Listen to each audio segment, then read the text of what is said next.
2001년 10월 26일 개그맨 김한석은 KBS 별관 지하주차장 12평으로 된 투명한 유리집에 갇히게 된다. 이유는 간단했다. 김한석을 대형 스타로 만들기 위한 100일간의 프로젝트였기 때문이다. 프로그램 기획 당시 담당 PD는 김한석을 캐스팅하기 위해 애매한 뉘앙스의 제안을 한다. 한석아, 네 몸뚱아리 좀 빌려줄 수 있니?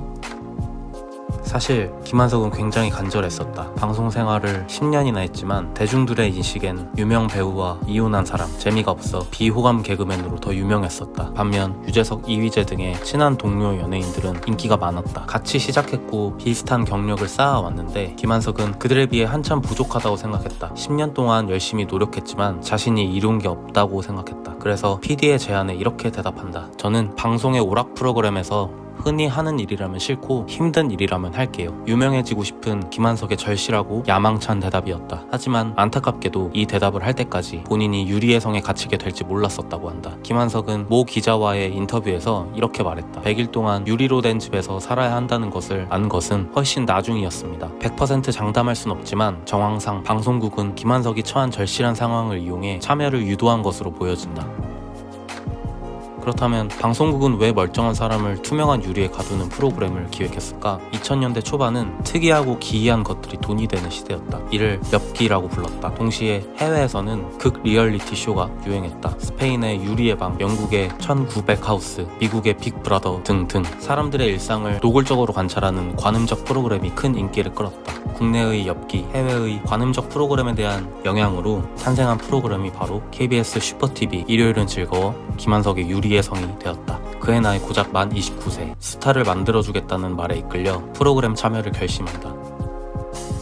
첫 방송에서 김한석의 어머니는 눈물을 흘렸다. 살겠다고 발버둥치는 아들을 그저 지켜볼 수밖에 없었기 때문이다. 그러나 어머니의 눈물이 민망해질 정도로 첫 방송의 반응은 대박이었다. 토요일 저녁 황금 시간대의 방송, 기존에 없던 획기적인 프로그램, 무엇보다 대중들은 그의 딱한 사정을 알고 있었고 응원하기 위해 유리의 성에 직접 방문을 했다. KBS 별관은 그를 보기 위한 사람들로 인산이네였다. 김한석은 행복했다. 데뷔 이후 처음 맞는 많은 사람들의 관심이었기 때문이다. 이런 관심에 김한석은 보답하고 싶었다. 독서, 영어 공부, 시집기, 운동을 하면서 남은 기간을 열심히 채워나갔다. 갇혀있던 한 달간은 큰 문제가 없어 보였다. 김한석은 성공 가도를 달리는 것처럼 보였다.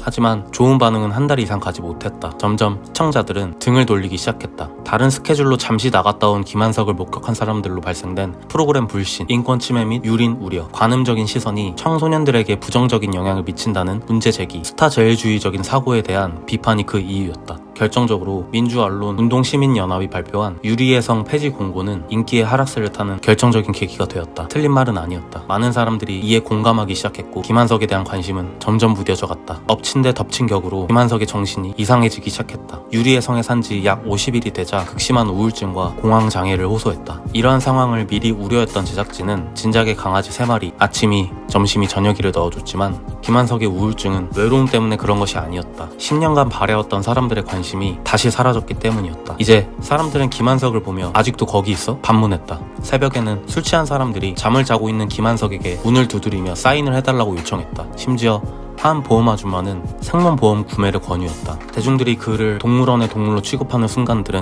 김한석의 기대와 예측에 어긋나는 상황이었다. 사람들의 관심으로 행복이 컸던 만큼 실망스러운 마음도 컸다. 어머니 눈물에 보답하지 못해 자책감도 들었다. 결국 그는 사람들을 기피했다. 말이 없어졌다. 체중은 급속도로 빠져나갔고 좋아하던 담배도 피우지 못했다. 이러한 악조건으로 프로그램은 조기 종영할 수밖에 없었다. 그러나 김한석은 대중들과의 약속이라며 지옥같은 100일을 다 채우고 말았다. 마지막 회에 PD는 고생한 김한석에게 소원을 물었고 술국과 소주라는 소박한 소원을 빌고 유리의 성은 끝나고 만다.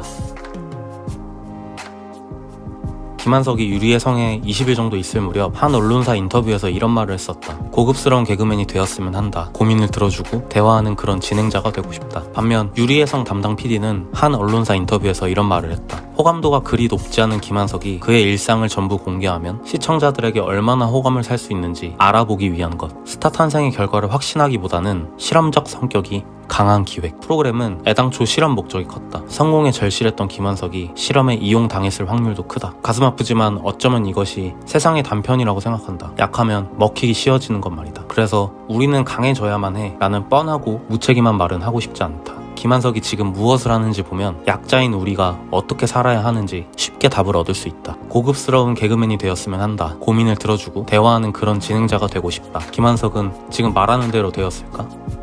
그는 예능보단 내 몸 사용 설명서, 기분 좋은 날과 같은 다양한 교양 프로그램에서 활발히 활동했다. 그리고 최근엔 마침내 첫 단독 MC로 활약 중이다. 아쉽지만 고급스러운 개그맨과 가깝지도 않고 고민을 들어주고 대화하는 진행자도 아니다. 하지만 고급스러운 진행자가 되려고 한 발짝씩 나아가고 있다. 젊은 시절 패널로 전전긍긍했던 그가 지금은 그토록 바랬던 단독 MC로 활약 중이다. 김한석을 보며 우리는 약자가 생존하는 방법에 대해 깨달을 수 있다. 예능 초보, 교양 패널, 단독 MC로 조금씩 성장한 약자 김한석처럼 지금 당장 꿈을 이룰 수 없다면 내가 할 수 있는 것부터 시작하는 것이다. 그와 동시에 목표를 향해 한 걸음씩 나아가는 것이다. 스스로에게 쉬운 단계부터 강자가 되는 노력을 하는 것이다. 그리고 시청자와 100일의 약속을 채운 김한석처럼 착한 마음을 절대 버리지 않는 것이다. 우리도 김한석처럼 될 수 있다.